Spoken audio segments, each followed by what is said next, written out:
Pacifism as the servant of imperialism. There were never so many pacifists in the world as now, when in all countries men are killing one another. Every historical epoch has not only its own technique and its own political form, but also a hypocrisy peculiar to itself. Once peoples destroyed each other in the name of the Christian teaching of love of humanity. Now only backward governments call upon Christ. Progressive nations cut each other's throats in the name of pacifism. Wilson drags America into the war in the name of the League of Nations, and perpetual peace. Kerensky and Tsereteli call for an offensive for the sake of an early peace. Our epoch lacks the indignant satire of a Juvenal. In any case, even the most potential satirical weapons are in danger of being proved powerless and illusory in comparison with triumphant infamy and groveling stupidity, which two elements were unfettered by the war. Pacifism is of the same historical lineage as democracy. The bourgeoisie made a great historical attempt to order all human relations in accordance with reason, to supplant blind and dumb tradition by the institutions of critical thought. The guilds with their restriction of production, political institutions with their privileges, monarchistic absolutism, all these were traditional relics of the Middle Ages.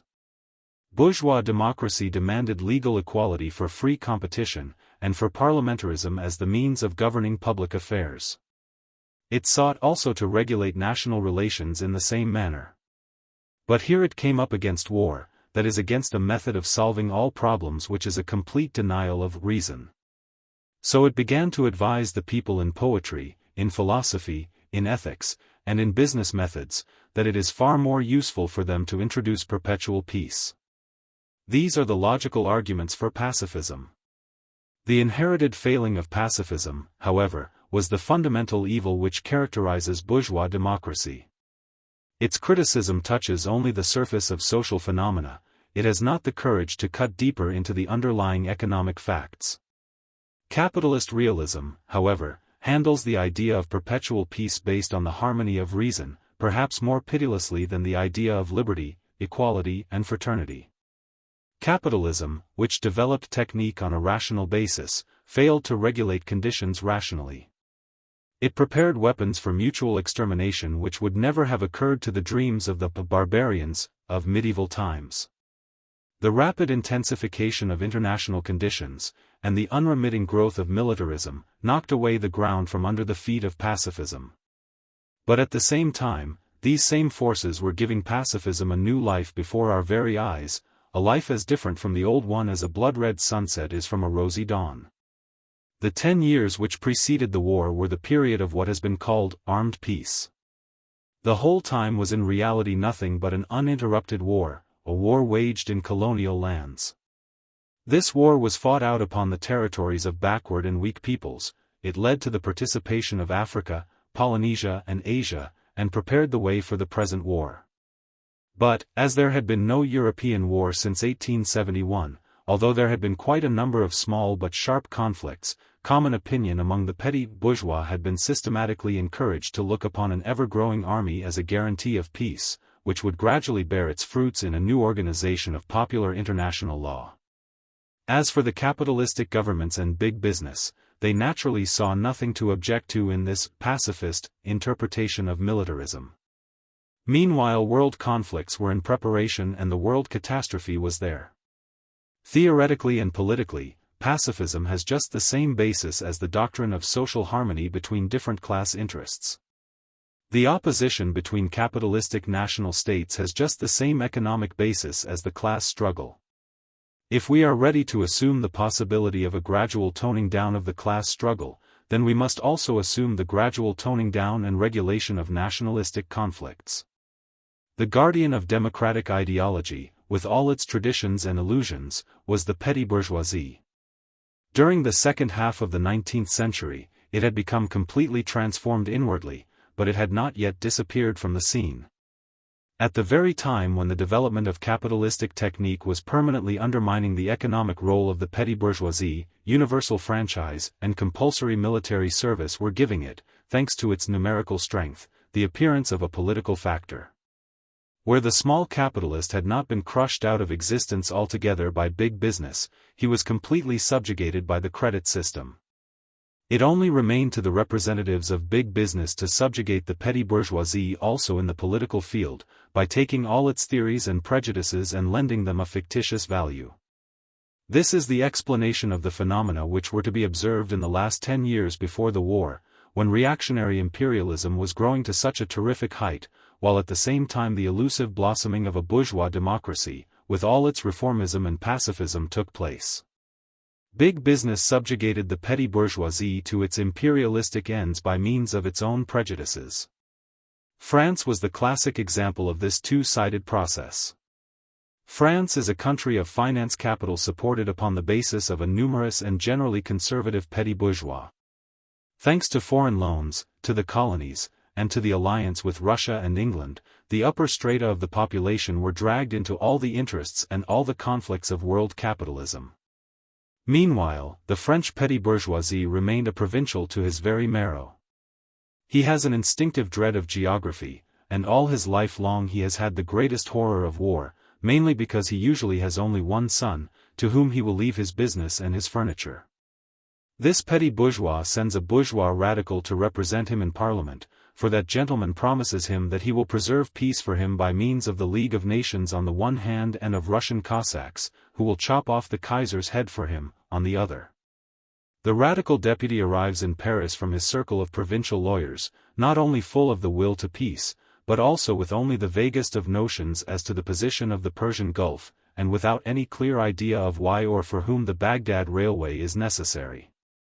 These radical pacifist deputies provided from their midst a radical ministry, which immediately found itself entangled up to the ears in the meshes of all the previous diplomatic and military obligations undertaken by all the various financial interests of the French bourse in Russia, Africa and Asia. The ministry and parliament never ceased intoning their pacifist phraseology, but at the same time they were automatically carrying out a foreign policy which finally brought France into the war. English and American pacifism, despite all the variety of social conditions and ideology, despite also the lack of any ideology as in America, carry out essentially the same work.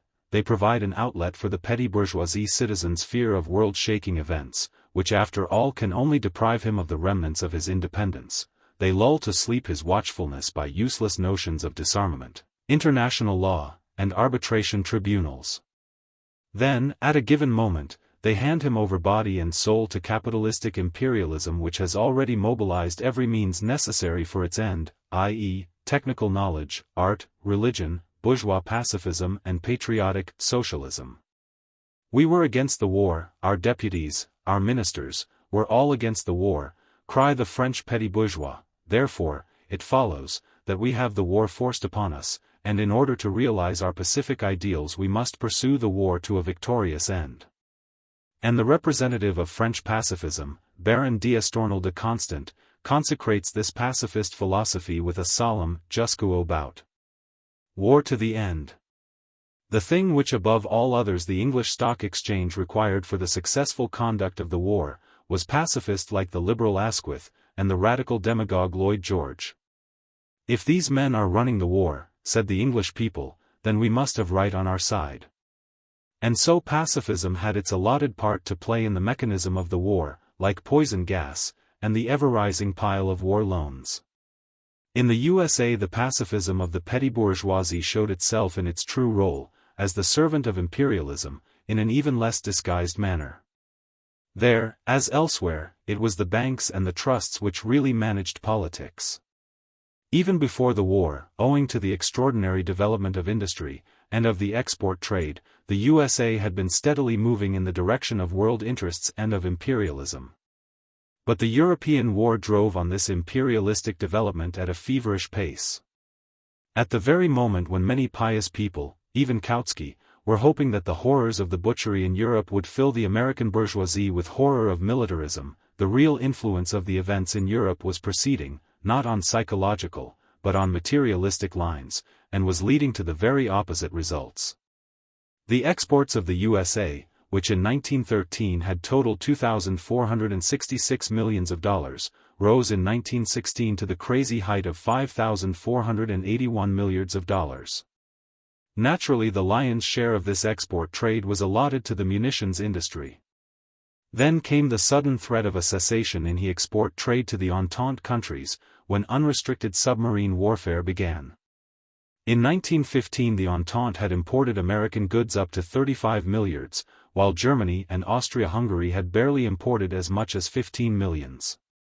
Thus, not only a diminution of the gigantic profits was indicated, but the whole of American industry, which had its basis in war industry, was now threatened with a severe crisis.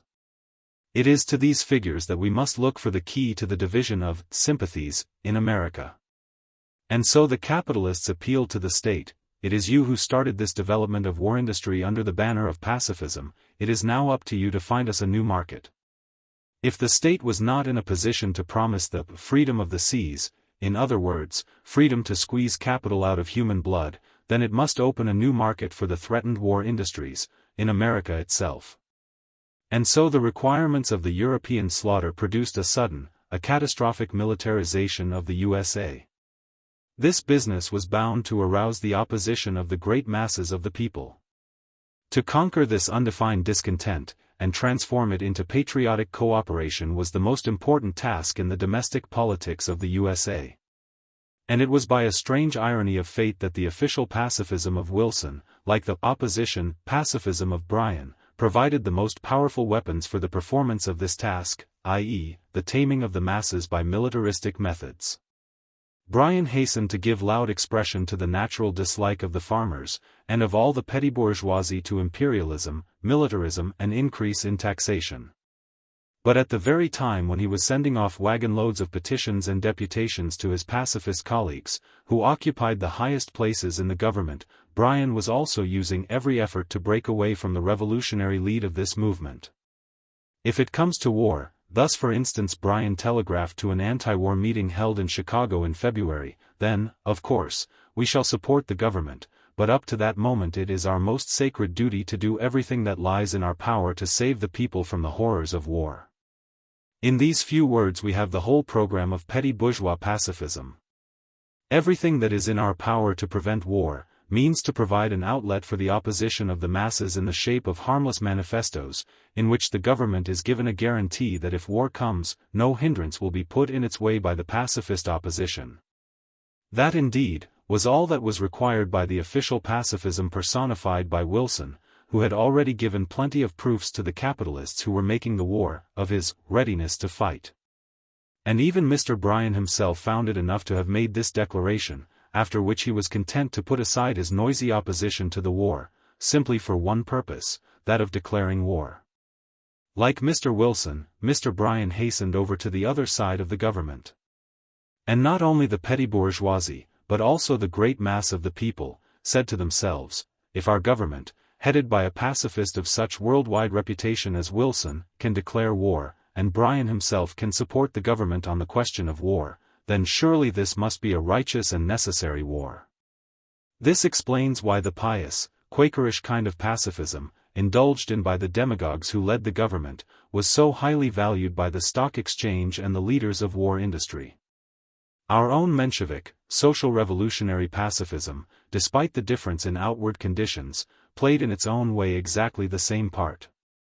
The resolution on war, which was adopted by a majority of the All-Russian Congress of Workers' and Soldiers' Councils, is founded not only on the common pacifist prejudices concerning war, but also on the characteristics of an imperialistic war.